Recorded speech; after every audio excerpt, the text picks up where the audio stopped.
Coming up on today's Locked On Bucks, an interesting question posed to us about Doc Rivers and how much pressure he was facing. It forced us to kind of examine the whole roster. Who is facing the most pressure for the Bucks this upcoming season? And are they oddly facing any pressure for reasons we'll get into coming up next here on this Labor Day weekend edition of Locked On Bucks?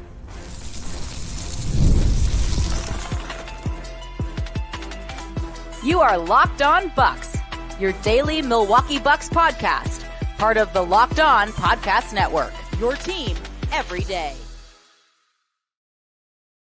And welcome into Locked On Bucks. I'm Justin Garcia, joined as always by Camille Davis. We thank you for making Locked On Bucks your first listen every day.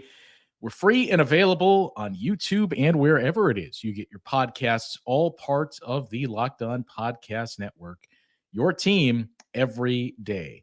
Today's Locked On Bucks is brought to you by FanDuel. Is now through September 22nd. All FanDuel customers can bet $5 and you get a 3-week free trial of NFL Sunday Ticket from YouTube and YouTube TV. Visit FanDuel.com/lockedon to get started. So, Camille, the genesis for today's show came to us from a text message, and the person that sent that knows who they are as they listen to this, but we got a message asking, hey, is Doc Rivers on the hot seat this season? And I think we both kind of side-eyed that question, like, what am I missing here? We both said no, but there was a Locked On NBA show that took a look at coaches on the hot seat. I would argue it was kind of leading the witness to include Doc Rivers in that poll question, given how polarizing he is among basketball fans. But he received a healthy amount of votes for coaches on the hot seat this season. That's where we came up with this. And again, as I mentioned, we both said no. I don't think Doc Rivers is on the hot seat per se this season, if for no other reason than it's, look, we fired the coach last year. Are we really going to do this again? Exactly. And I think that's part of it. To your point about the Locked On NBA vote, they actually put a post out afterwards just asking fans, who do you guys think is the coach with the hottest seat right now? It was Willie Green, Doc Rivers, Quinn Snyder, and then the other category. And Doc Rivers, at the time that I last saw it, had 75%. Yeah, I was going to say it was like 60% when I saw it. Huge contingent of the vote there. And I was a little shocked, but then I was like, you know what? I get it. Based on the guys who were listed there, I can understand why a fan would think that. But to your point that you mentioned, I don't think that Doc Rivers' seat is that hot this particular year, just given how he joined the team halfway through last season. This is really like his first full season, being able to implement his style, his staff, and the way that he wants to play with this team. So I feel like this is like really his first year. And last year was something of like an audit year to kind of get your feet wet, get understood with it. But if the Bucks fired another coach this year, I think that looks bad on the organization in itself to go through that many coaches that quickly. Yeah, I mean, I'm not going to say never, because as we've seen, strange things happen. I just don't see, even if this season, knock on wood, is a disaster, I don't see the Bucks moving on from Doc Rivers during the season or immediately afterwards. And the only scenario I see Doc Rivers not being the coach of the Bucks next season, so not this upcoming season, but with the 25-26 season, is if he decides I'm retiring and moves into the front office or something like that. I just don't see them firing because of what we mentioned. You did it with Adrian Griffin last year. And under this logic, if that were to happen, if things go dramatically south and we got to fire a coach or we got to make moves, there's a larger conversation to be taking place with this team overall. And I think that's a sign of the run is over and it's time to just, I don't know if blow it up is the right verbiage, but it's time to go a different route. Yeah, I think that's fair because, again, this is a season where the last 2 years, the Bucks have been put out in the first round of the playoffs. And that is not acceptable. That's not what this team has been constructed to do. This is the team that is not supposed to see the season end after round one of the playoffs. So if it's a situation where things go terribly wrong this upcoming season, which I'm hoping they don't, I don't think that they will, but we have to say the possibility of if it does happen. And let's say the Bucks have another first round exit again. Now, when the Bucks had Bud and they lost against the Heat, it was like, okay, looking at how the roster was constructed and what moves the Bucks could make, it felt at that time, if the Bucks wanted to make some type of change with how they were operating, the easiest way to do that was getting a different coach to try to implement a new system, try to see if he can get something more out of the pieces the team had already constructed. Now, if that happens after this season, the team has a lot more flexibility roster-wise to be able to try to make some moves and quote unquote blow things up if they really wanted to. And I would think within that Doc Rivers might be the guy who's still there in place coaching, but the roster itself looks a bit different. Again, if things go terribly wrong for the Bucks, I would see it flipping more that way than the way it did with Mike Budenholzer, where it's like, okay, the voice has gotten a little bit stale. Let's try to get a new voice in here to see if they can get something out of the people we have on this roster as currently constructed. So I guess, and we'll get into a conversation of, okay, if we're going to, I don't know how to word it, pressure meter, whatever, who's feeling it the most, whose seat is the hottest this upcoming season? I think it expands beyond coach, beyond general manager. There's individual players that this is a very important season for, and we'll get into that in the next segment. But when you mentioned the poll question that was out there, that's the other interesting thing about this season is it seems like most of those coaches that you would have said are facing a decent amount of pressure and are on the hot seat, they were already relieved of their duties. It felt like that when we were kind of kicking back and forth, trying to justify, I don't think you can put Doc Rivers on this list. And we mentioned the poll question that was out there. I think the other coaches that were touched on that episode of Locked On NBA, that was Wednesday's episode. So if you missed that, go check that out. And they get into the conversation. You'll hear some of the logic of Doc Rivers by them being placed on that list. But the coaches in the danger zone, they deemed Chauncey Billups, Nick Nurse, JJ Redick, Taylor Jenkins, Doc Rivers, Willie Green, and JB Bickerstaff. So I guess what stands out there is you have, if we're going to count Doc Rivers, 3 coaches that are in year 1. Yeah. And technically 3 coaches that are just in their second part of a season with that team, 4 of them on that list. What I determined to be, these are the coaches that to me feels like they would be feeling the most pressure this season. Willie Green and Chauncey Billups I had on there as well. If for no other reason for Willie Green of, look, we got to see some movement in the playoffs. You got to see Zion take a next step forward. Otherwise, maybe it's time to start exploring what else to do. Chauncey Billups, it's just, you see it every year or every time you go through this, where you're the coach that kind of builds the guys up. And then, okay, now we want to move on to a different coach because we feel like we're at that level. So those 2 to me make sense for that reason. Quinn Snyder with the Atlanta Hawks, that's a franchise that who knows where they're headed with the offseason moves. And it's been a disappointment. I know he wasn't the coach the entire time, but it's been a disappointment since that Eastern Conference Finals run. But the 2 names that I suppose would be the most surprising that I included, Mike Brown of the Sacramento Kings, in that they were the darlings, 2 years ago. And then I don't know if regression is even the right word, because by the numbers, they were basically the same team. It was just, they lost like 3 more games last season, but ended up being like 5 positions lower in the West because of just how stacked the conference is. The West is getting better around you, so you have to do the same. But to me, the number 1 guy is Michael Malone of the Denver Nuggets. After that, I mean, it's a very similar story to what we saw with Bud. You win a championship a couple of years later. If you disappoint, especially if there's a first-round exit or a second-round exit this year for the Nuggets, it's not entirely his fault when you look at the roster makeup, but that to me is the name that I would say, look, there's a better chance of Michael Malone being fired than there is Doc Rivers. You know, what's really interesting about just this whole concept of which coaches are on the hot seat, and we went through like how many different guys are already, like on this list who are first or second year head coaches. Like, I mean, some of you say like JJ Redick's on the hot team. It's like he just got here. Like he just started. But I think the thing that it highlights for me is just, again, how much parity there is in the league and how many teams believe, no, we should be the ones that are advancing to the conference finals or the finals itself. And if we don't do that, it's a failure.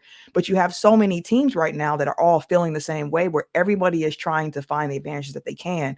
So a lot of teams do think like, okay, well, let's switch out the coach and see how that works. I mean, unless a coach loses the locker room, early on in their career. Like, it seems Yeah. to me like they deserve a bit more time to try to figure things out. I mean, Darvin Ham in LA is a great example. Western Conference Finals his first year. Last year, things didn't go as well. You started hearing reports about how the locker room was responding to him and how the voice wasn't hitting for him. So, like, they had to make a change. And now it's JJ Redick. So it's like, how long of a leash do some of these coaches have now when they're walking into new scenarios, especially if it's an organization that is, championship hopefuls? All right. We've seen a few comments come in that seem to indicate you do feel, Bucks fans, that it is a hot seat for Doc Rivers and other members of the team this year. We mentioned other members. We'll get into that conversation of who's facing the most pressure coming up next year on Locked On Bucks. This next segment of Locked On Bucks is brought to you by FanDuel. You've heard me and Camille talk about FanDuel all the time. They are America's #1 sports book. And now we have something a little different for you, because now through September 22nd, all FanDuel customers can bet $5. And with that, you get a 3-week free trial of NFL Sunday Ticket from YouTube and YouTube TV. Then with a YouTube TV base plan, you will be able to watch every regular season Sunday afternoon out-of-market game. All you need is a Google account and a current form of payment, and you can cancel anytime. Just visit FanDuel.com/lockedon to download America's #1 sportsbook.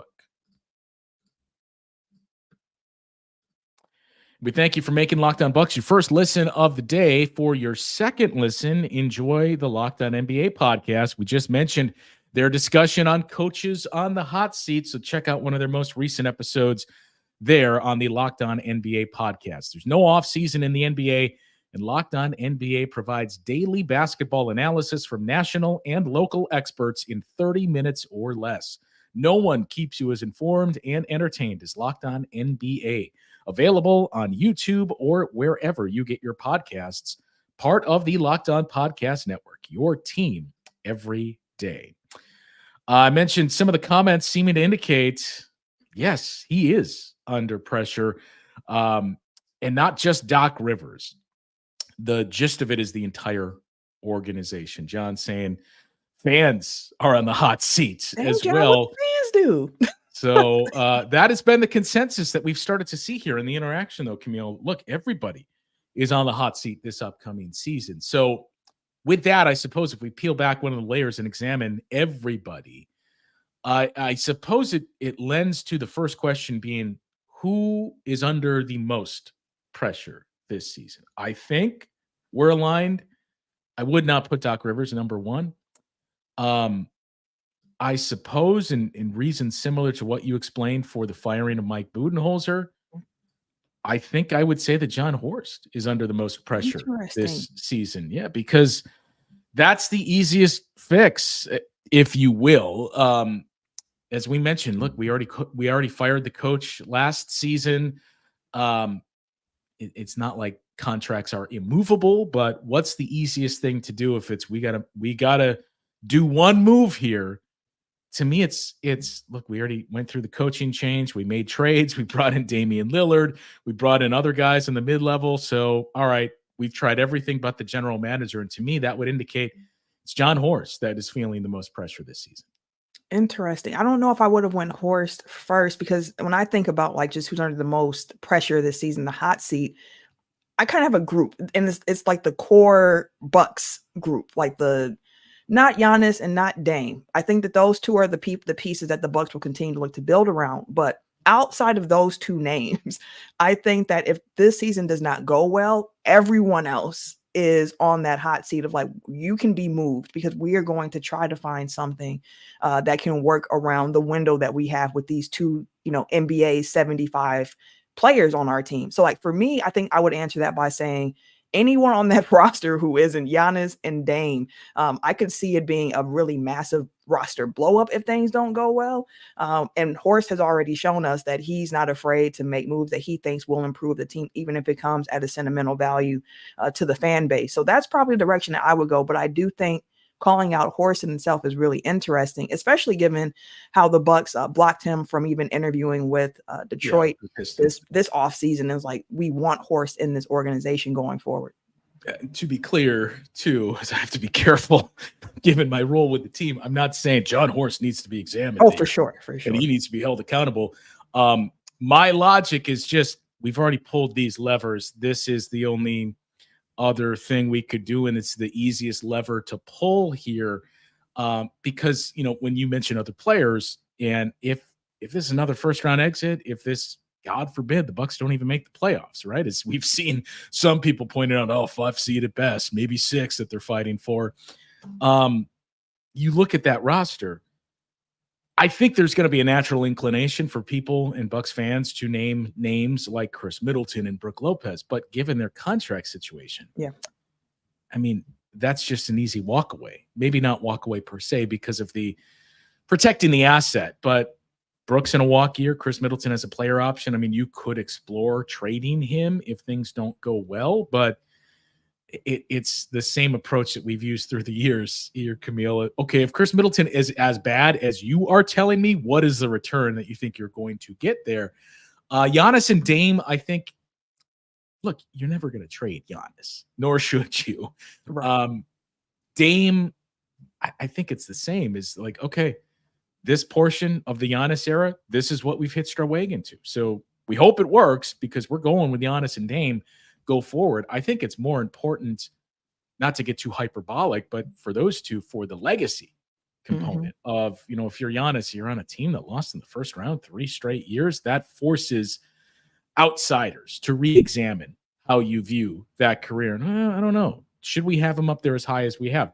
Dame, you and I talked about it the other day too, with the Steph Curry piece. And is he in that conversation? Well, I mean, we didn't see a whole lot of team success. Granted, the Portland teams weren't great, but what happened when he went to Milwaukee? So in that regard, I think this season is important for those two, but I just don't know that those two are in danger of not being a member of the Bucks in the near future, unless one or both of them would say, I want out. Yeah, that's how I look at it with those two. And this is a really interesting season coming up because it feels, again, being somebody who is tapped into the Bucks, everybody who's listening to this, Bucks fans, people who have an interest in the Bucks, who have followed the team closely, are like, this is a big year for the team because, again, 2 straight first round playoff exits. You know that what they're trying to accomplish, what they're trying to get to. So you do have that pressure on the entire team of trying to get back to where everybody believes that they can be as a real championship contending team. On the other side of that, you have what seems to be like people aren't believing in the Bucks, so they're kind of also under the radar. So it's this weird combination of being under pressure, but also being under the radar at the exact same time, which is like there are people who don't believe in the Bucks because, again, of what I just mentioned, how the last 2 years have gone. But yet and still there's this internal belief of if we're healthy, if we get everything right, we know what we can be.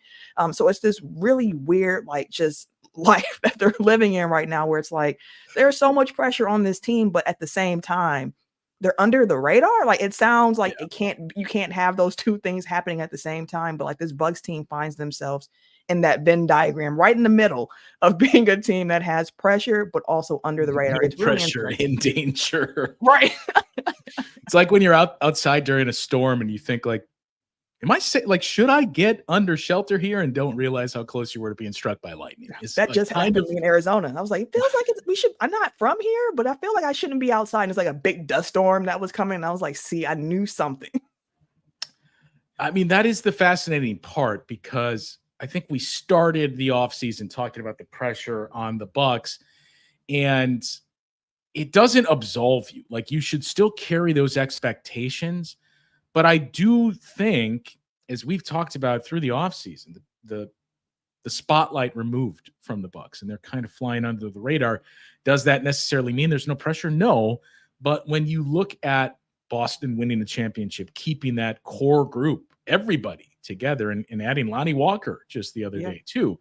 The Knicks making the trade for Mikal Bridges, the 76ers in the offseason that they had, the Cavs basically going the Celtics route and keeping everybody together, just making a change at coach.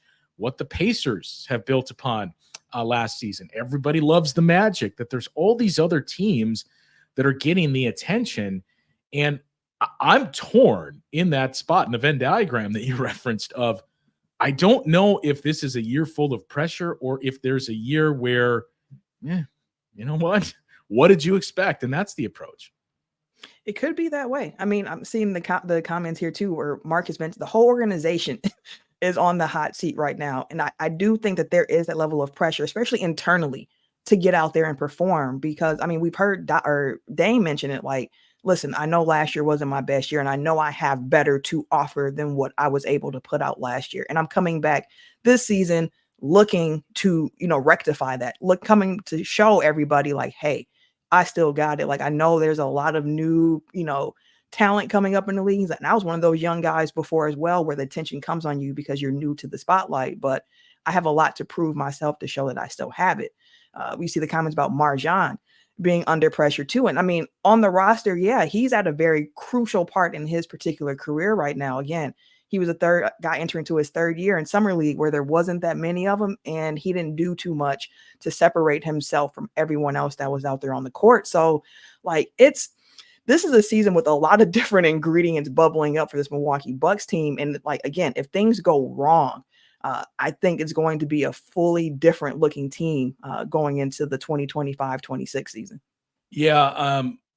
We'll take a look at some more individual players coming up after the break here. I mean, MarJon is probably where a lot of people are going to drift to, but that's also a complicated view. So we'll get into that look. And when we talk about feeling slighted, there was some updates to come from members of the Bucks. As we mentioned, NBA 2K a week away from being released. So we'll get into that coming up next year on Locked On Bucks.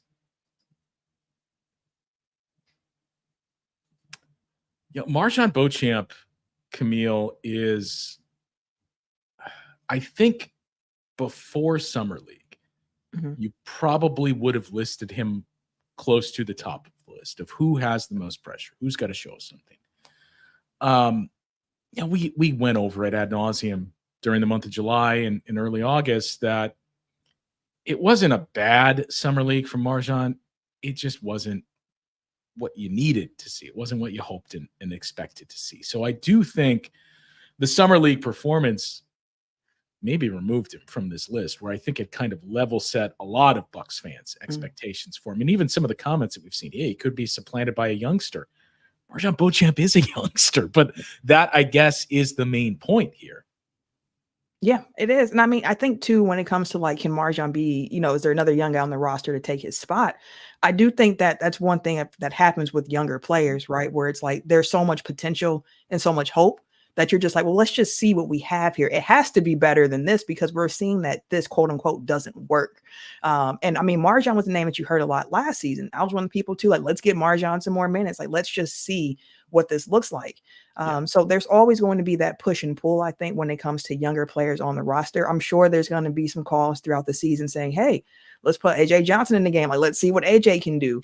Although, again, there was a lot of conversation around him being a developmental guy and not to expect so much from him right away. But you know that he's trying to get as good as he can. Working out with Kevin Durant again, getting in those pickup games. AJ has been all around this summer. I saw him with Paul George. You saw him with Dame. You mentioned KD. Like, he is really trying to get in all the work, which you love to see. So it's really interesting for MarJon, where it's like, I do wonder what this season has in store for him and what the minutes might look like for him, especially at this point in his career.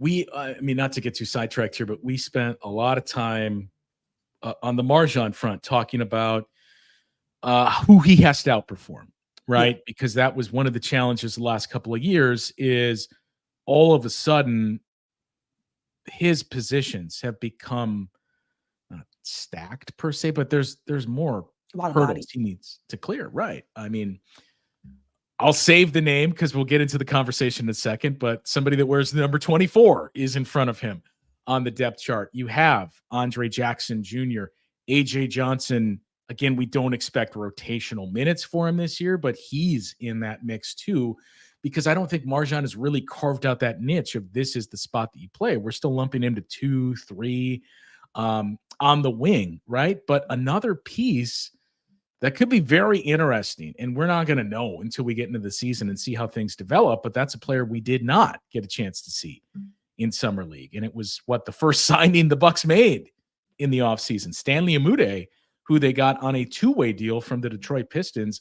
Ankle injuries prevented us from seeing him in the Summer League. He did play in NBA games last year for the Pistons. And just as we talked about with Chris Livingston, when you look at him, he fits the mold of what you want to see for a wing player or a two guard, 6'6" with the wingspan that he has. So if he puts on a strong showing with the Wisconsin Herd, I would assume he's going to find his way onto the court in garbage time and some other situations. Maybe guys rest more this season because, as we touched on the other day, that's what stood out the most last season is despite all the inconsistencies, Giannis and Dame each played 70-plus games last year. Maybe that's not the case this year, and that means Stanley Amude plays, and you get to see something and say, hey, we feel like we have something here too. That's problematic for MarJon Beauchamp because he has more of the frame that you're looking for. So it's been one thing after another that's really compounded it for MarJon so far here in Milwaukee. Mhm. We mentioned Chris and Brook Lopez and how complicated, if you will, it is with those two, given their contract situation. Similar story with some other names, but just rapid fire. I'll get through the rest of the guys that would make sense to include there. MarJon, we just went through. Yep. Bobby Portis. It's a very important season for Bobby Portis, too, because he has been and continues to be productive on the floor for the Bucks. The question is, can he be productive for 16 games in the playoffs? And that's the thing that we've still struggled to see. Nobody's denying the value he brings in the regular season. And the thing you can't quantify, the value he brings to the locker room as well. But this feels like a make or break season for Bobby Portis on that front. He's someone I'm really interested in seeing this year because I saw a slight shift in his play going from Griffin to Doc, where when it was still Griffin at the helms, there was like a lot of post ups. And a lot of times I'm like, okay, this does not feel like this. Like, let's not do this. But when Doc came in, you still saw Bobby operating out of the post, but he was a much more willing passer while Doc was the head coach for this team. So I do wonder if his role was just made a little bit more clear for him under Doc. If this is what's expected from you. So I'm looking forward to seeing how Doc utilizes Bobby going forward. And I mean, the 16 game player is the big question for Bobby Portis. In this past playoff run, I don't think was the best situation for Bobby, given the fact that there was no Giannis. And the Bucks' big rotation was really just Bobby Portis and Brook Lopez, and then sprinklings of Gallinari, which wasn't going to be a great mix of bigs to be rotating out there. So Bobby is somebody who I'm really interested in seeing how he rebounds this year. And not just like perform, but I mean actually rebounding the ball this upcoming year as well. So Bobby's an interesting one, and Bobby's also somebody who's had some issues with how he's perceived, and he made his voice very clear when he saw that his 2K rating was, I think, an 80 this year. He's like, no way, I got worse than last year. Like, what do you mean, Ronnie? 2K? How? I think all the same logic applies to Pat Connaughton. Any thoughts on that? Pat, listen, when it comes to how Bucks fans feel about Pat Connaughton, like that's going to be ones where if I say anything positive, I'm going to be like, what are you on right now? But I do think there's something to say about the fact that Doc Rivers called Pat Connaughton out as somebody who he wanted to instill more confidence in once he took over in that head coaching role, which insinuates that Doc Rivers does see a value that Pat Connaughton can bring to the team. And I do think that there's possible for him to bring a value if we see his play return a bit more to what we saw in years prior. But the athleticism is waning a bit from Pat, so that three-point shot is going to have to be lethal for him. But I do wonder, too, with those young guys behind him, if they're pushing so much where it's like we have to play these guys over what Pat Connaughton can bring at this point. So I got three final names for you and get your thoughts on these. I guess I'll start with Andre Jackson Jr. because it's not a given, but a lot of times you'll see players struggle in year two. And the way we've all gassed up Ajax and what he brings and advocating for more minutes, you need him to really spark the defense. If he does go into a sophomore slump, and I guess that's the thing is where I even struggle with including him is what does a sophomore slump look like for Andre That's what I was Jackson gonna Jr.? ask. Because he's not an offensive player. It's always going to pick up some fouls. Okay, let me direct your attention to last year. But if somehow there is a slump, how problematic would that be for the Bucks? Well, again, it's like, well, what does the slump look like for him? Is it a higher foul rate? Is it him getting blown by? Because if the defense Well, isn't Camille, there, I don't know if a higher foul rate is possible because they didn't up it to 7 fouls per game. no, he'd be fouling out every single game he gets in. It's like he played what 7 minutes? How did he get 6 fouls in 7 minutes? But like it depends for him because the role that he's going to be asked for on this team. Now he is somebody who I wonder if he might get a little bit more playmaking. And in summer league, you did see him with the ball in his hand a bit more, but he got hurt during summer league as well. So, and that also isn't the best scenario for him to be playing in because he's not going to be a star in that sense. He's projected to be a really good complementary role player guy. So for Ajax, he's going to have to come up with the energy, show he move his feet a bit better, stop fouling as much. Although I do think some of the fouls were just because he was a young guy. Some of them were, you know what, young, nah, you're not getting the benefit of the doubt for this particular call, but Ajax is somebody who I think now with the offseason additions that they made with Prince Wright and Gary Trent Jr. coming in, where it's like you still want him to perform and get the minutes for sure, but I don't think it's as important now for him to take a big jump because they have some veterans who they can lean on in case things aren't, unless he's not ready for that particular role at this time. Okay, you mentioned 2 of the names, and those are the final 2 I would bring up, and I'm going to change it from pressure to important, the wording. Taurean Prince and Gary Trent Jr. Which of those 2 stands out the most to you with this logic? With Taurean Prince, if you go to Locked On Lakers, if you go through Lakers Reddit and anywhere else, doesn't have the highest Q rating among Lakers fans. And this could be an important season for him to build up some of that standing for Taurean Prince. For Gary Trent Jr., we all have relatively high expectations for him and think, hey, this is a perfect fit for what you're looking for. We're not saying he's great, but an upgrade defensively over Malik Beasley. Maybe not quite as good of a shooter, but he can do other things offensively. But if it doesn't work, and you're a player the age of Gary Trent Jr., who's already gone down to the vet minimum, I don't know where you go from here. Maybe, I mean, you could get the Malik Beasley type of deal of just above the veteran minimum for a bad team. But that's really the projection if this season isn't a success for Gary Trent Jr. So of those 2 names, which stands out the most to you as this season being the most important for?